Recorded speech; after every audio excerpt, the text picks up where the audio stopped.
Certains chrétiens voudraient lire la Bible à la lettre, sans la déformer, disent-ils, par des interprétations. Mais c'est une double illusion. Ils prennent souvent certaines pages pour ce qu'elles ne sont pas. L'histoire de Jonas, par exemple, n'est pas un récit historique, c'est une sorte de parabole. Lit-on une fable ou un documentaire?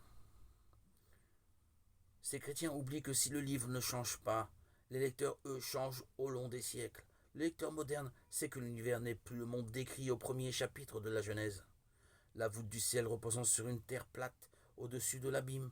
Le lecteur moderne accueille l'enseignement religieux de ce chapitre. Dieu a tout créé pour l'homme dans une autre vision de l'univers.